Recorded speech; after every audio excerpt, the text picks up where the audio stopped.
In this second lesson on Improvisation 101, we're going to take a little bit different track this time and have you start using more of what you already know in order to play over the progressions that we're going to introduce to you here. All right? And we're going to help you along in that regard. So without further ado, let's just get right to it. But wait, before we continue, hit the red button down there in the corner to subscribe to Outsmart Your Guitar, like the video, and ring the notification bell to be informed when new lessons are posted, which is about once a week. Outsmart Your Guitar is also on Patreon, so go over there, become a patron by subscribing at one of two levels to get material not featured here on YouTube and to help support me in my efforts to continue providing you with high quality lesson material so that you can learn, play, and grow to play the music you love. All right? So, without further ado, as I said before, let's continue. The first thing you're going to want to do is learn the scale positions we're going to be employing for the progression that's coming in a few minutes. We're going to be in the key of A minor, so we're playing in the first position and the second position, starting at the 5th fret. We're also going to add a B and an F sharp, borrowing from the Dorian mode. You don't need to know anything about the Dorian mode. We're just going to walk you through and show you that these notes are wonderful and available little color tones or passing tones that you can drop in there as you wish, whenever you wish, to help spice up what you're playing a little bit beyond what the pentatonic minor offers. All right, let me walk through this.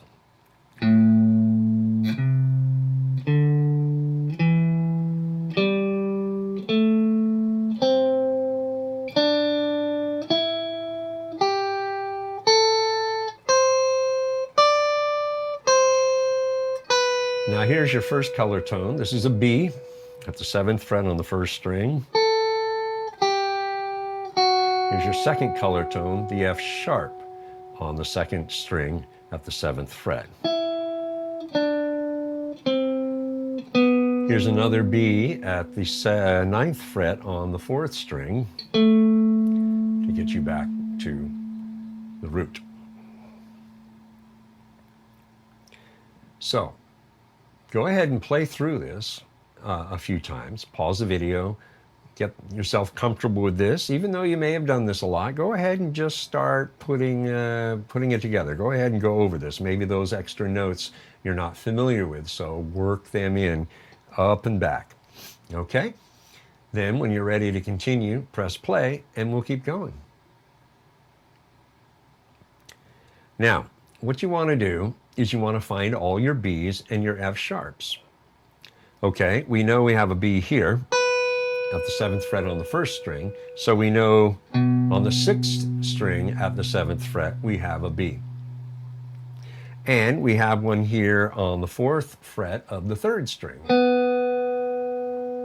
as well as on the 9th fret of the 4th string, as we delineated earlier. Now the F sharp, we know this one here at the 7th fret on the 2nd string. We've also got one here on the 4th fret of the 4th string. And you've got another one over here on the 9th fret of the 5th string. And that's all just in 1st and 2nd position. So pause the video, play through the scale, and add those extra notes in there. Find them and add them in so you see where they are and you can grab them if you so choose when you start playing. Okay? When you're ready to continue, press play and we'll keep going. All right, I want to draw your attention to the progression. It's in your written material. And again, we're in A minor. Now, below the progression, I have a note that talks about the 2nd and 4th beats are staccato, which means that they're played and then cut off quickly, whereas the end of the 2nd and 4th beat are played normally. So I want to kind of explain and demonstrate the staccato technique to remove any question as to exactly what it really means. Okay? Now, if you played this strum pattern, normally it would sound like this. 1, 2, and 3, 4, and 1, 2, and 3, 4, and 1, right? Now with the staccato mark on the first half of the second beat and the first half of the fourth beat, it's going to be cut short. And so what that means is staccato means short, like that. Played and then quickly silenced, just long enough to get the sound of it, like that. So now when we apply that to the strumming, it'll sound like this. And I'm going to slow it down a little bit. 1, and 2, and 3, and 4, and 1, and 2, and 3, and 4, and 1. So you could hear the second and fourth beat, the first half of each of those beats was very short. And what I'm doing is I'm muting here. 1, and 2. See how I relax my hand? And 3, and 4, and 1, and 2, and 3, and 4. And then I press down again for the and of the beat, right? And that's how it's done. So pause the video, practice the staccato thing, then play the progression using the staccato mark in its proper place to create that little hiccup effect. And it's these kinds of atypical little things that help create a little difference that can have a huge effect on how and what you play over it when you hear the rhythm. It's the details that make all the difference sometimes, okay? So go ahead and do that, and when you're ready to continue, press play, and we'll keep going. Now, before you record the rhythm progression to your looper and begin playing over it, I want to remove some troubling aspects. And that is, how do I start, where do I start, and what do I play to start? These three questions I get all the time from my students. So what I want to do is remove that question, an issue. And I'm giving you the first 2 bars of the melody. So I want you to learn these note for note as best you're able to help you get kick-started into playing over the progression. So let me play through it, and then I'll break it down. 3, 4.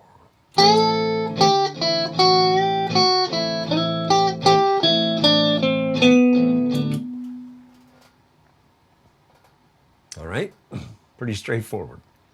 So we start in the first position at 8, and we're going to bend a full step up to 10 on the second string, and then come back to 8.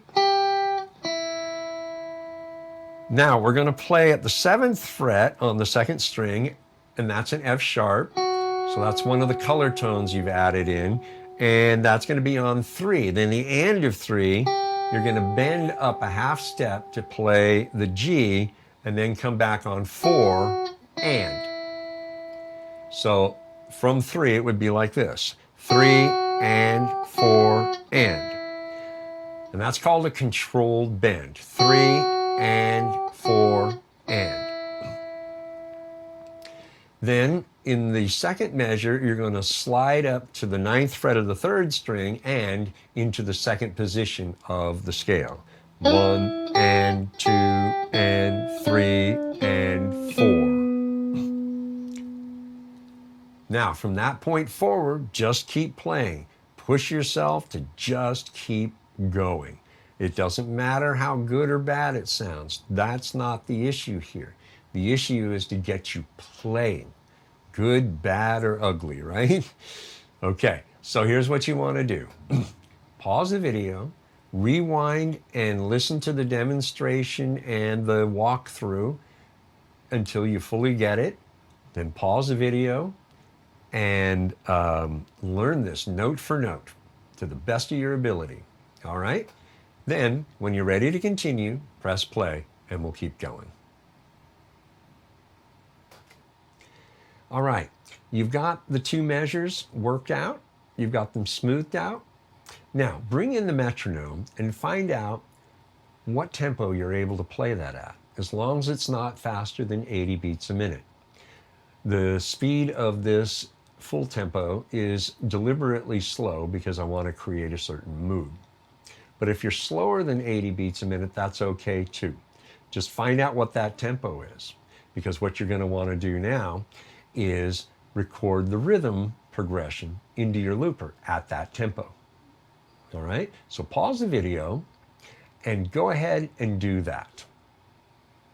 Then once you're done, I'm going to bring in something that's really important, because the idea here is to use licks you already know, but we're changing keys. So how do you take licks you know and move them into another key? Well, I'm going to show you exactly how to do that.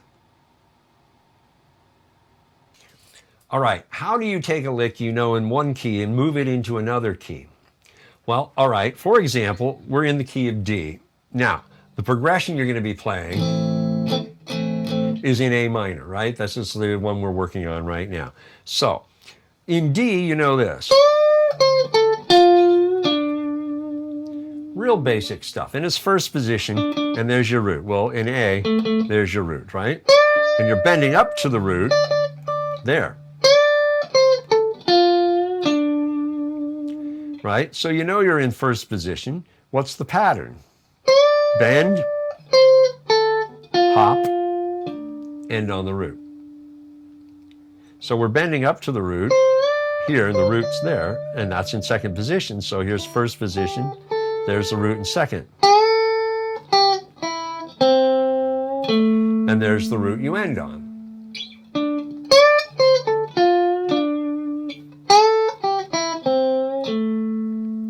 Okay? Now, what if you're in second position? So we're going to play D again and we're going to move to A.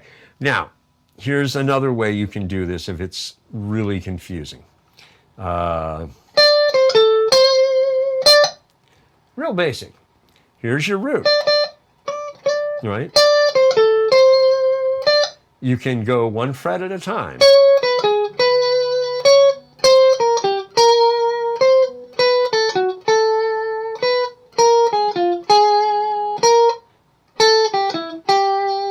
Okay, that's the A. You're in D here, right? And you found A. So there you go, second position of A. You want to move it into A. Okay, now let's say you're in the third position.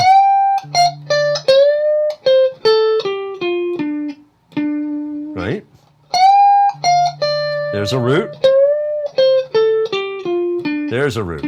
And you know you're in the third position. Look at the pattern. So you got a root here and a root here. So now you want to move to A. Now you can do the... You can do that whole bit, or find your root. So you got a root there and a root there. So where are your A roots? You know you have a root here on 12, so you go back 2 frets and over to the second fret, right?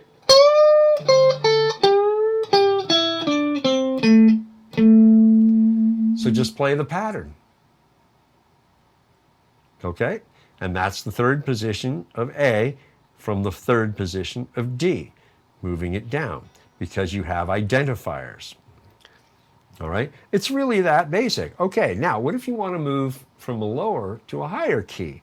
Let's say you're in the key of C and you've got a lick down in G. Something real simple. Now you're in first position of G and you're bending that up, and there's your root. Okay, where's your C root? Here. Now, where's the first strings you're bending in relation to the root? Well, they're on the 2 strings next door, the second and third string. Then you come back 2 frets and hit your root. Okay, so we go up to root, and there are 2 strings, the next 2 strings over, same fret, bending, releasing, going back 2 frets, and to your root. And this is really at the heart of it, right there. That's how you move licks. You can do the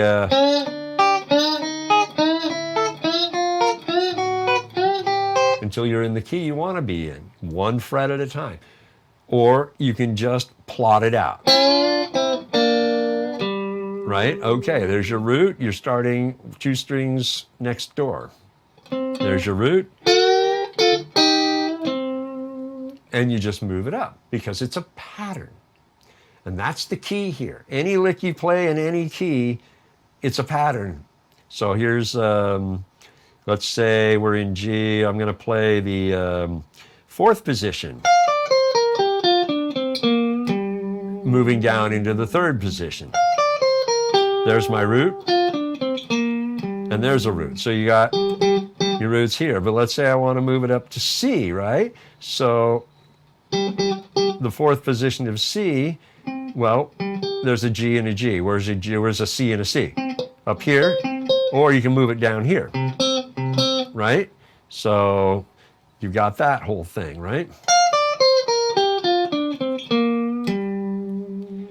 Okay, now let's say I don't want to move it up here, but I want to move it down here to C. That's 4th position of C. And there it is. 4th position into a little bit of the 3rd position. Up here, same idea.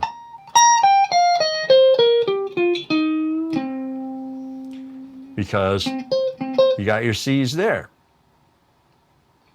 That makes sense?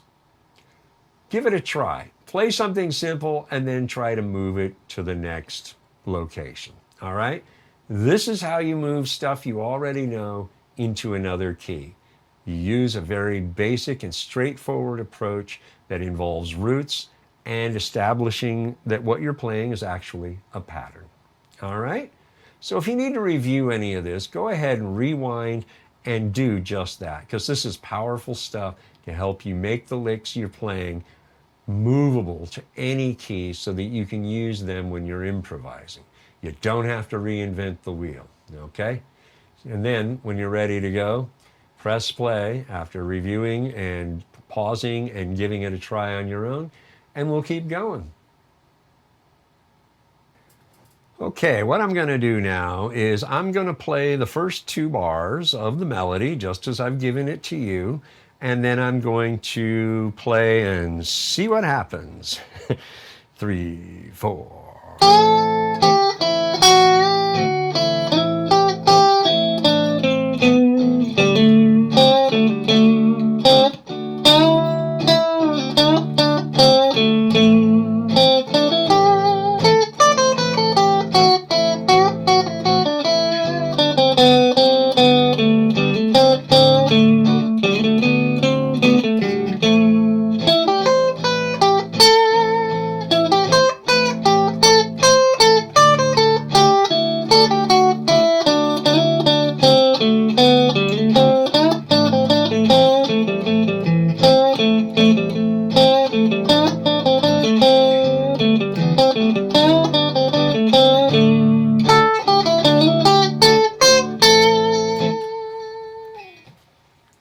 And that just gives you an idea. Again, I'm just playing in the first 2 positions here. And you can see I'm playing the extra B and F sharp from time to time to throw those in and add that little extra bit of color. And that's what you want to do. Just keep going. I didn't really think too much about specific things too much. I just wanted to make sure I stayed in the first 2 positions because I know a whole lot more stuff, but I wanted to stay restricted to those 2 positions that you've been shown and that you'll work through. All right, there you go. That's pretty much how you want to approach things. So go ahead, pause the video and have at it. Do your best, and that's all you can do.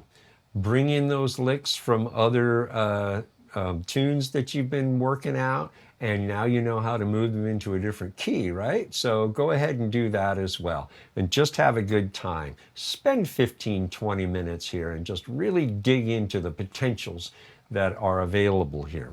All right? Then, when you're ready to continue, press play and we'll keep going. All right, here's what I want you to do.